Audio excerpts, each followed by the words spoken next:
প্রিয় দর্শক, আপনারা সবাই কিন্তু আমাকে নক দিচ্ছেন এবং অনেকেই জানতে চাচ্ছেন যে ভাই নর্থ সাইপ্রাসের ভিসা প্রসেসিং কী অবস্থা, নর্থ সাইপ্রাসের ভিসা আপডেট চাই এবং বর্তমানে কী ভিসায় নর্থ সাইপ্রাসে যাওয়া যাচ্ছে বা যাওয়া যাবে। আসসালামু আলাইকুম, আমি মোহাম্মদ মেহেদি হাসান। যেখান থেকে আমার ভিডিওটি দেখছেন সবাইকে ব্যাপারী মেহেদি অফিসিয়াল চ্যানেলে স্বাগতম। তো দর্শক, মূল টপিকটা হচ্ছে কি, আপনার নর্থ সাইপ্রাস। আগে আপনি একটা বিষয় জানেন, যারা না জানেন তাদের ক্ষেত্রে বলছি যে নর্থ সাইপ্রাস কোথায় অবস্থিত, এটা কিন্তু অনেকে জানেন। এটা কিন্তু একটা সাগরের মাঝখানে একটি দ্বীপরাষ্ট্র বলতে পারেন। নর্থ সাইপ্রাস এবং গ্রিস সাইপ্রাস এই দুইটা কিন্তু অনেক আলুয়া ফেলান, বা গ্রিক সাইপ্রাসটা গ্রিস শাসন করে, নর্থ সাইপ্রাসটা আপনার তুর্কি শাসন করে। ঠিক আছে, বিষয়টা হচ্ছে কি, এই দেশটা কিন্তু দুইটা ভাগে বিভক্ত। তো আমরা কিন্তু ওই গ্রিক সাইপ্রাস, নর্থ সাইপ্রাস এই দুইটা দালালরা অনেক সময় আমাদের মাথা আলুয়া জালুয়া ফেলায়। ঠিক আছে, তো গ্রিক সাইপ্রাস হচ্ছে ইউরোপ সাইড এবং নর্থ সাইপ্রাস হচ্ছে এশিয়ার সাইড। ঠিক আছে, তো বিষয়টা হচ্ছে কি, আপনি যদি নর্থ সাইপ্রাসে যাইতে চান, নর্থ সাইপ্রাসে বর্তমানে বেতনাদি খুবই ভালো আছে। তো ভিসা আপডেটের কথাটা প্রথমে বলি।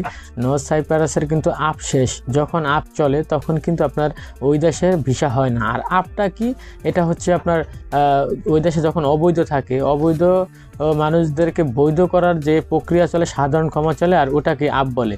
এই যে রানিং, এই যে 2024 সালের 5ই আগস্ট আপ দিয়েছিল, 20শে সেপ্টেম্বরে আপ শেষ হয়েছে। ঠিক আছে, এই কয়দিন কোনো ভিসা কার্যক্রম তাদের ছিল না আউটসাইডের। ঠিক আছে, তারা কোনো অন্য দেশ থেকে লোক নেয়নি। কিন্তু এখন এই 45 দিন আপ শেষ হওয়ার পরে এখন কিন্তু তাদের ভিসা কার্যক্রম চালু হয়েছে। তারা কিন্তু বিভিন্ন দেশ থেকে কর্মী নেওয়া শুরু করছে।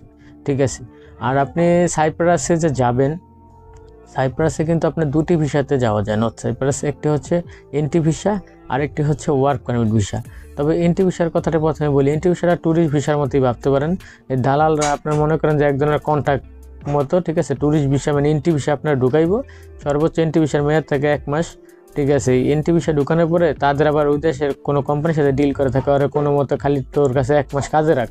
ঠিক আছে, মানে আপনার একটা সান্ত্বনা, যাতে পরবর্তীতে আপনার কাজ যদি এই না থাকে বা ছুটতে যায়, ঠিক আছে, তখন যে আপনার দালালে কইতে আমি তো তোমার কাজ মিলিয়ে দিয়েছিলাম, তুমি থাকতে পারো নাই, এমন কাজ দিয়ে দিব যেটা আপনার অপছন্দের। তো যাই হোক, তো এই এনটি ভিসাটায় কিন্তু আপনার নর্থ সাইপ্রাসে মানে স্বল্প সময়ে ঢোকা যায়। ঠিক আছে, তবে আমি আপনাদেরকে বারণ করব যে এনটি ভিসায় ঢুকবেন না। যদিও সময় লাগুক, আপনি ওয়ার্ক পারমিটে ঢোকার চেষ্টা করবেন। ওয়ার্ক পারমিট ভিসা গেলে কি, আপনি একটা কাজের নিশ্চয়তা পাচ্ছেন।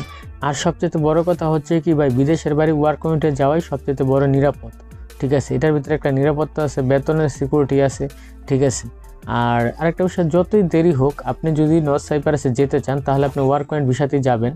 আর ওয়ার্ক পারমিট ভিসাতে গেলে আপনার একটি উপকার হবে, আপনি ওখানে মনে করেন যে কন্ট্রাক্টে যাবেন, কন্ট্রাক্টের মেয়াদ শেষ হলেও আপনি ভিসা নবায়ন করতে পারবেন, মানে আপনি রিনিউ করে বছর বছর আপনার ভিসার মেয়াদ বাড়াতে পারবেন। এই তুর্কি সাইপ্রাসেই মানে আপনার ধরেন 4-5 বছর আগেও কার কাগজ আছে, কার কাগজ নাই, ওটি দেখার টাইম ছিল না, কারণ তাদের চলাফেরা সব ইউরোপীয় দেশের মতো, ইউরোপীয় স্টাইলের নিয়মের মতো, আইন অনুসারে। ঠিক আছে, কার কাগজ আছে কার কাগজ নাই ওইটা কোনো মাথা ব্যথা ছিল না ওই দেশের সরকারের। তো অনেকে অবাধে নিরিবিলি শান্তিপূর্ণভাবে চলাফেরা করতো। তো এখনও শান্তিপূর্ণভাবে ওই তুর্কি সাইপ্রাস চলাফেরা করা যায়, কিন্তু আপনার বৈধ কাগজ থাকতে হবে। ঠিক আছে, কারণ অবৈধদের জন্য ওই দেশের সরকার খুবই একটা মানে যন্ত্রণা পোহাইতেছে, তাদের প্রতি তার ওই সরকার উদ্বিগ্ন। ঠিক আছে, ধরপাকল চলতেছে প্রতিনিয়ত, কিন্তু যেই সাইপ্রাসে কোনো ধরপাকল ছিল না, সেই সাইপ্রাসে কিন্তু প্রতিনিয়ত অবৈধ নিধন চলতেছে। ঠিক আছে, মানে অবৈধ ধরপাকল চলতেছে এই সাইপ্রাসে, কিন্তু কোনো দিনই ভাই এই অবৈধ ধরপাকল আগে ছিল না। ঠিক আছে, এত বাঙালি ভরে গেছে। ঠিক আছে, বাঙালি, পাকিস্তানি, ঠিক আছে, ইন্ডিয়ান, নানান দেশের লোক মানে প্রচুর ঢুকছে, প্লাস অবৈধ লোকের সংখ্যা প্রচুর। এর ভিতরে বাংলাদেশিদের প্রচুর অবৈধ সংখ্যা। ঠিক আছে, তো এই জন্য বাংলাদেশিদের প্রতিও অনেকটা হুলিয়াজারি আছে বর্তমানে নর্থ সাইপ্রাসে।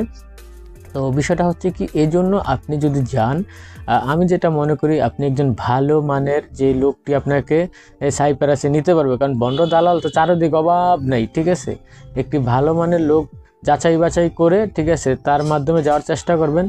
যদি নর্থ সাইপ্রাস আপনার কোনো পরিচিত লোক থাকে তাহলে তো আপনার জন্য আরও ভালো, তার মাধ্যমে যাইতে পারলে সেটাও আপনার একটা নিশ্চয়তা আছে। ঠিক আছে, তো আপনি এরকম কোনো লোকের মাধ্যমে যাবেন যে আপনার বিশ্বাসযোগ্য, তার মাধ্যমে নর্থ সাইপ্রাসে যাওয়ার চেষ্টা করবেন এবং কন্ট্যাক্ট করবেন। ঠিক আছে, তবে আমি আশা করি আপনি বুঝতে পারছেন আমি কী বুঝাতে চাইছি। আপনি অবশ্যই নির্দিষ্টভাবে কোম্পানির ভিসাতে যাওয়ার চেষ্টা করবেন।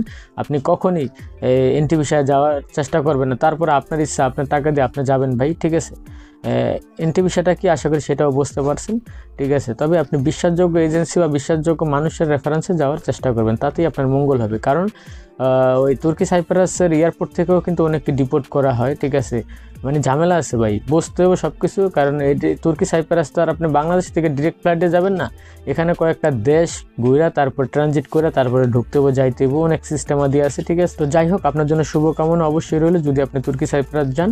তো দর্শক, আজকের মতো এই পর্যন্ত, সবাই ভালো থাকেন, সুস্থ থাকেন, আল্লাহ হাফেজ।